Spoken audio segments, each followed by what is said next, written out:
여러분 안녕하십니까? 진성호의 직설 시작합니다. 문무일검찰총장의 행보가 예사롭지 않습니다. 문무일검찰총장은 빠르면 화요일이나 수요일쯤 공식 기자회견을 갖고 검찰의 입장을 밝힐 것으로 보입니다. 아니면 검찰의 뜻을 담은 의견을 국회에 전달하는 방안도 가능합니다. 어떤 경우든 문무일검찰총장의 입장은 확고합니다. 대검간부회의를 지난주 가졌던 문무일검찰총장은 이어서 계속해서 간부들과 회의를 가질 것으로 보입니다. 그리고 검경수사권 조정 관련 법안이 국민의 기본권을 침해한다는 입장을 고수하면서 경찰의 수사권 종결에 대한 비판적 견해도 밝힐 것으로 보입니다. 공수처 법안보다는 직접적으로 검찰의 이해관계에 상충되는 공수처 법안보다는 국민들의 여론에 호소할 수 있는 검경 수사권 조정 부분에 대해서 더 강한 메시지를 던질 것으로 보입니다. 어떤 경우든지 청와대나 민주당은 부담스럽기 마찬가지입니다. 특히 청와대는 긴장하고 있습니다. 지금 법무부 장관, 박상기 법무부 장관은 문무일검찰총장과 건건히 충돌했던 사람입니다. 문재인 대통령의 뜻이라면 무조건 그대로 하는 예스맨입니다.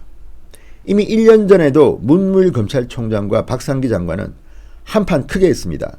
오찬 모임을 했는데 문무일 총장은 밥도 안 먹고 나왔다고 합니다. 그 정도로 이 검경수사권 조정이나 공수처 법안에 대해서는 장관과 총장의 뜻이 너무 다릅니다. 그랬을까요? 석 달이 채 남지 않은 검찰총장 임기를 앞두고 법무부가 이례적으로 차기 검찰총장 인선을 조기에 추진한다고 해서 또 말썽입니다. 자, 과거에는 50일 전쯤에 했던 것을 지금은 70일 전쯤에 이미 차기 검찰총장 내정을 해서 문무일의 힘을 빼겠다는 의도로 보입니다. 그래서 논란이 되니까 슬쩍 뒤로 빠졌습니다. 아직 확정되지 않았다. 그렇지만 청와대는 상당히 부담을 느끼는 것으로 보입니다. 민주당도 마찬가지입니다. 자, 중앙일보에서 민주당의 한 핵심 당직자가 했다는 말을 기사에 썼습니다. 이런 말을 했다고 합니다. 검찰의 칼을 못 꺾으면 그 칼날에 우리가 베일 수 있습니다. 아픈 전례도 있잖아요. 여권의 한 핵심 인사가 했던 말이라고 합니다. 자, 이 말이 뭘 의미할까요? 검찰이 칼을 가지고 있다는 겁니다. 이 칼날에 우리가 민주당과 청와대가 베일 수가 있다. 아픈 전례도 있다. 아픈 전례는 노무현 전 대통령 시절의 검찰개혁이 실패한 것을 뜻합니다. 당시 민정수석이 문재인 대통령이었습니다. 지금 칼에 베인다는 말을 왜 썼을까요? 지금 민주당 인사들이나 청와대 인사들에 대해서 검찰이 수사할 수 있는 패는 많습니다. 가장 강한 편은 아마도 노무현 전 대통령 일가의 640만 달러 뇌물수수 의혹 같은 것입니다. 가깝게는 문재인 대통령의 가족 문제, 딸 문다혜 씨 가족 문제라든지 아들 문준용 씨의 특혜 취업 의혹 문제도 있습니다. 문재인 대통령이 장자연 김학의 사건을 재조사라고 지시한 것을 보면 공소시효는 별로 중요하지 않습니다. 진실이 중요한 것 같습니다. 자, 그렇다면 민주당은 어떨까요? 지금 민주당 의원들은 공개적으로 자신이 어떤 입장인지는 말하지 않지만 칼을 못 꺾으면 그 칼날에 우리가 베일 수 있다. 검찰의 반격을 상당히 부담스러워합니다. 애들 말로 쫀 것 같습니다. 민주당이 쫄았다 이런 표현도 가능하겠습니다. 만약에 검찰이 일선 검사들이 반발해서 동시다발적으로 민주당 정치인과 청와대 정치인에 대해서 수사가 시작된다면 감당할 수 있겠어? 이런 말이 나올 법합니다. 현실이 그렇습니다. 또한 검찰은 지금 문재인 대통령의 개인적인 감정에도 지금 주목하고 있습니다. 여러분 아실지 모르지만 문재인 대통령은 책을 몇 권 쓴 적이 있습니다. 그런데 문재인 대통령이 쓴 문재인의 운명 2011년 쓴 책입니다. 2009년 4월 30일 노무현 전 대통령이 박연차 게이트 사건과 관련해서 대검 중수부에 출석하던 그 시절을 이렇게 떠올립니다. 문재인 대통령은 당시 노무현 전 대통령의 변호인이었습니다. 이런 문구가 나옵니다. 이인규 중수부장은 대단히 건방졌다. 말투는 공손했지만 태도엔 오만함과 거만함이 가득 묻어 있었다. 상당히 주관적인 표현입니다. 말투는 공손했지만 태도엔 오만함과 거만함이 묻어 있었다. 대단히 건방졌다. 아무리 겸손하게 행동해도 보는 사람에 따라서 건방지게 보일 수도 있고 오만함과 거만함이 가득 묻어 있다고 할 수 있습니다. 그렇지만 그에 대한 구체적인 묘사는 없습니다. 왜 오만했는지, 왜 거만했는지, 왜 대단히 건방졌는지 다 주관적인 표현입니다. 그렇지만 말투는 공손했다고 합니다. 예컨대 당시 이인규 중수부장이 노무현 전 대통령에게 협박을 했다거나 거친 언사를 썼다거나 막말을 했다거나 반말을 했다면 모르겠습니다. 말투는 공손했다고 하는데 이렇게 주관적인 표현을 한 것은 문재인 대통령이 갖고 있는 검찰에 대한 이미지와 상당히 중요한 증거가 됩니다. 자, 이 사건은 노무현 전 대통령의 박연차 게이트 뇌물 의혹 사건은 친노 그룹에게는 트라우마와 같은 겁니다. 검찰에 또 당할 수 있다는 우려도 그 연장선상에 나옵니다. 검찰이 어떤 패를 주고 있는지 민주당 인사들, 청와대 인사들은 아마 짐작은 하고 있을 겁니다. 그렇지만 검찰이 그 패를 까기 전에 먼저 공격하자는 심산인지도 모릅니다. 검찰총장 문무일의 힘을 빼가지고 검찰이 반격하지 못하게 만들자. 초동 진압하자 이런 것일까요? 모르겠습니다. 자, 문재인 대통령의 책 운명에는 이런 말이 또 나옵니다. 검사들의 태도는 목불인견이었다. 오죽했으면 검사스럽다는 말까지 나왔을까. 자, 노무현 정부 당시 문재인 당시 민정수석은 검찰개혁을 검찰과 야당의 반대로 성과를 내지 못했습니다.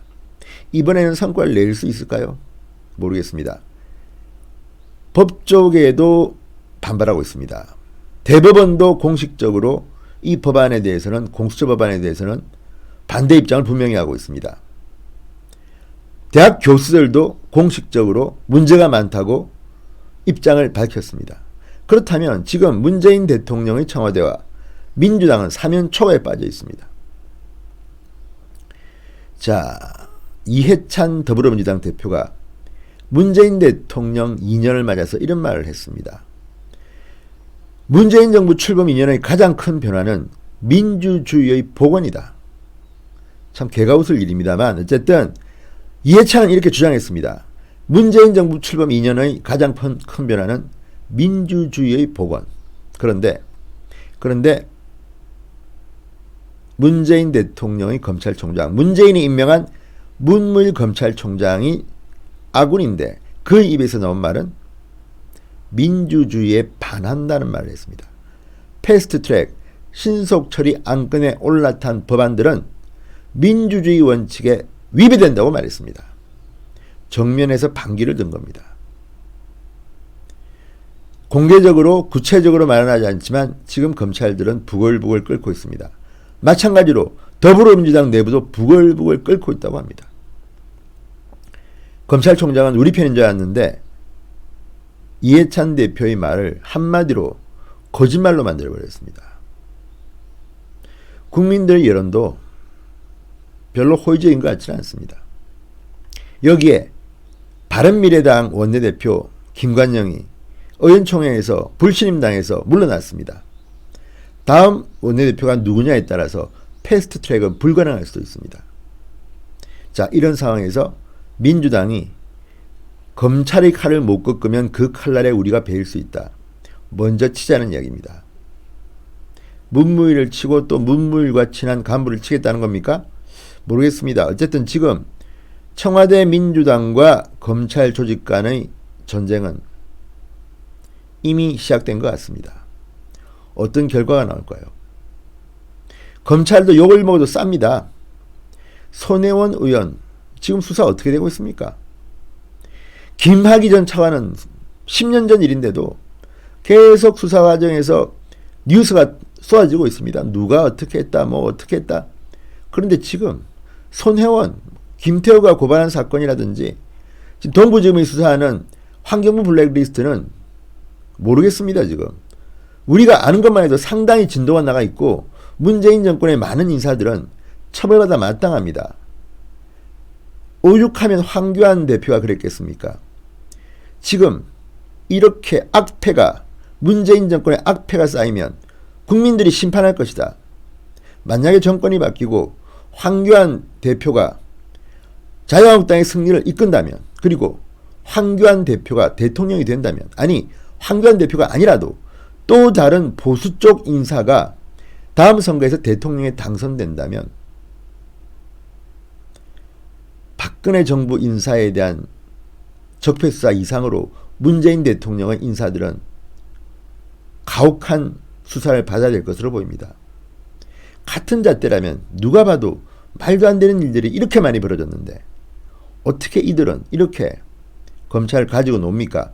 그러니 검찰은 당해도 쌉니다. 제 입장에서는 그렇습니다. 검찰이 당하든 청와대나 민주당이 당하든 보수 쪽에서 볼 때는 아무런 문제 없습니다. 다 당하십시오.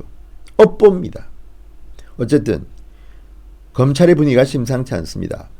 지금 문재인 정권도 2년을 넘겼지만 엊그제 이인영 신임 민주당 원내대표와 김수현 청와대 정책실장의 대화가 마이크가 켜진 줄도 모르고 공개돼가지고 망신을 당했습니다. 청와대 정책실장이라는 자가 지금이 집권 2년차가 아니라 4년차쯤 되는 것처럼 느껴진다고 했습니다.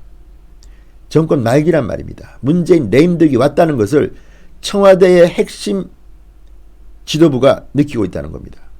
그러니 검찰은, 권력에 민감한 검찰은 오죽하겠습니까? 이제 판은 벌려졌습니다. 누가 검찰이 칼에 피를 흘릴지, 또 검찰의 누군가가 정부와 민주당의 칼에 피를 흘릴지 볼만한 전쟁이 시작된 것 같습니다. 14일, 15일쯤 문무일 검찰총장이 입장을 밝히는 공개 기자회견을 한다면 아마 원고를 읽을 겁니다. 그리고 거기에 맞춰서 여당과 청와대의 반격이 또 있겠죠. 경찰도 아마 반격할 겁니다. 어떻게 될지 흥미진진합니다. 진성호의 직설이었습니다. 여러분 감사합니다.